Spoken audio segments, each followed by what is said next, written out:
Hello, everyone. Welcome again to the Charles Fort Lauderdale Garden. I'm Marva, and thank you again for stopping by. Thank you for your thumbs up. Thank you for your comments. And if you have not yet subscribed, I want to thank you in advance for doing that. Go ahead, subscribe so you'll see and learn a lot on this channel. Now, in today's video, I'm going to give you an update on other parts of the garden. So come along. Let's see what's happening in the garden. Let's begin right here under this netted herb box. The net is here to protect it from the pests. And I can tell you that it is doing a good job with that. Here are some basils. We have thyme, two different types of thyme. We have the mint thyme and the English thyme. Not much of that is remaining. The English thyme is over here.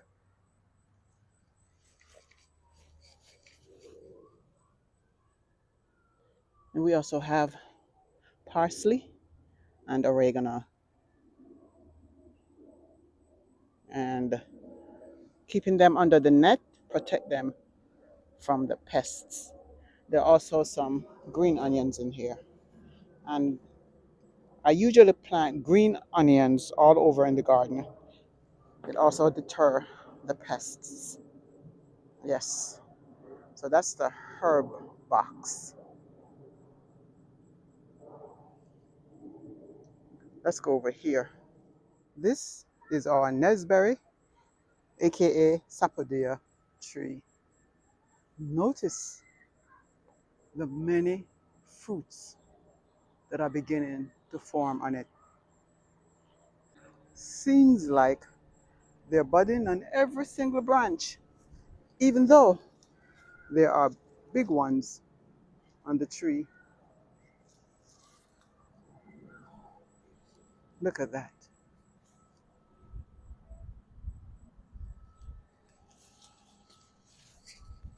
Big and small, all over. I wonder if this one is ready. No, not quite.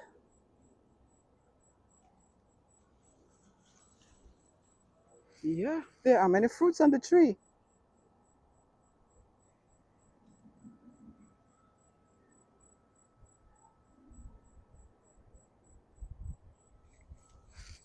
Yeah, that's our Nesberry tree, also known as Sapodea, and a few other names. And right next to this tree, we have a guava tree. It's beginning to bear fruits from top to bottom. Check these out. There are about 5 of them on this little branch right here.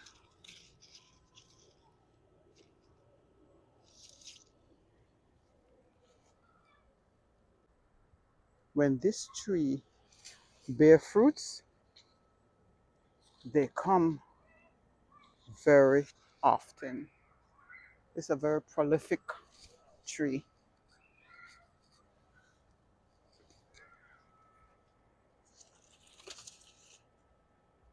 Yeah, that's the guava tree.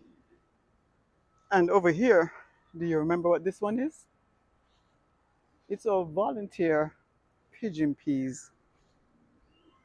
It keeps doing its thing. If you have not seen the video on our biggest harvest yet, go check out that video. Yeah, I'll put it in the description. But this is a volunteer plant, and folks, it is a big one.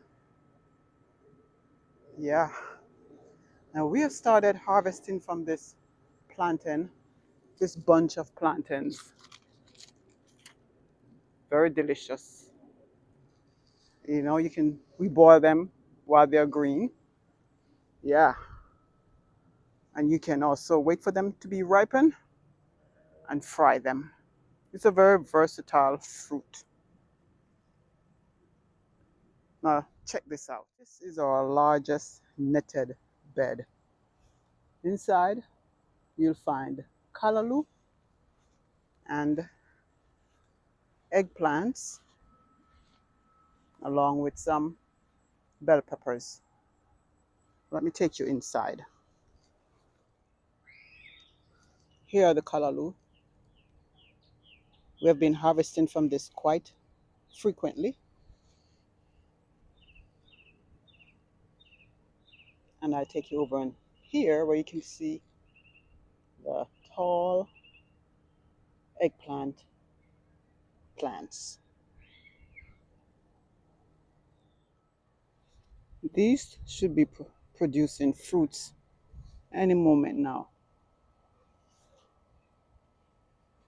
And here are the bell peppers. We have already had about 4 bell peppers from these plants.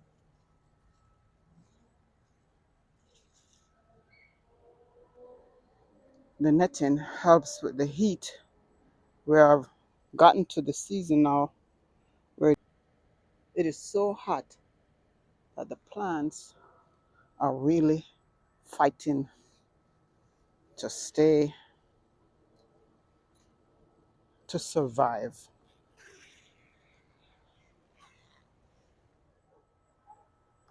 This bed is where we had our most recent plantings. These seedlings were planted from seeds.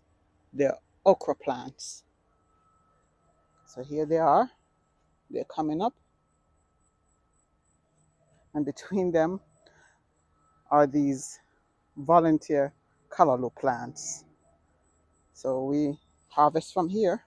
But notice, because it's not under nets, you see all the worms? Look at that. That's how they behave. They like to eat callaloo plants. More okra seedlings coming up. Yeah. And over here are some other volunteer plants. This bed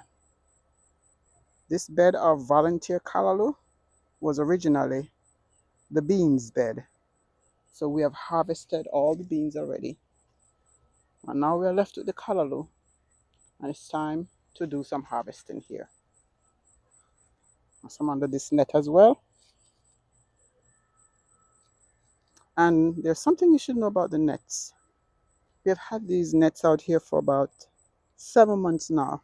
But now that the hot weather has arrived, this is what is happening.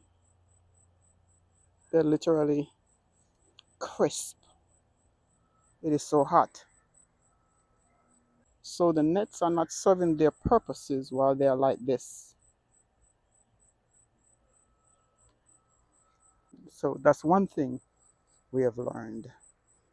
And of course, I can't leave you without showing you this. Do you remember this food ecosystem that was right here? Well, as you can see, most of it is gone. Because of the pests, we have had to uproot many of the plants. Now, those plants were volunteers. They were kitchen scraps. And we had tomatoes, sweet peppers, there were some cantaloupes, and we planted these pineapples. But the others are uprooted. The pests got the better of them. Even see this cantaloupe right here? It's no good anymore. Yeah. So we just continue to put kitchen scraps down here. And that was an attempt to save this sugar apple tree or sweet sap tree. The tree is doing very well right now. See the leaves?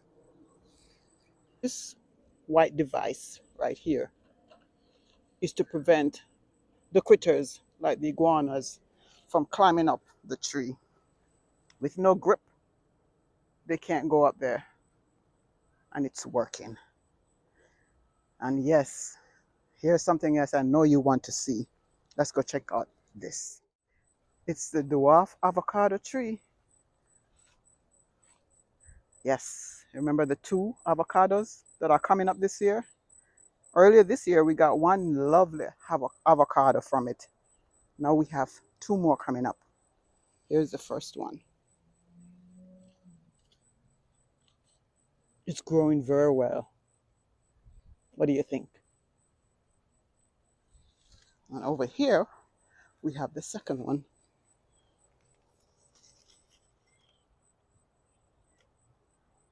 They seem to grow real fast. Yeah, that's the avocado. That's the dwarf avocado. And lastly, here is the yellow yam that we found, dug it up, and planted them in these containers, 6-gallon containers each. And the yellow yam has its own trellis going up this palm tree. Yeah, pretty soon it'll be all the way up there.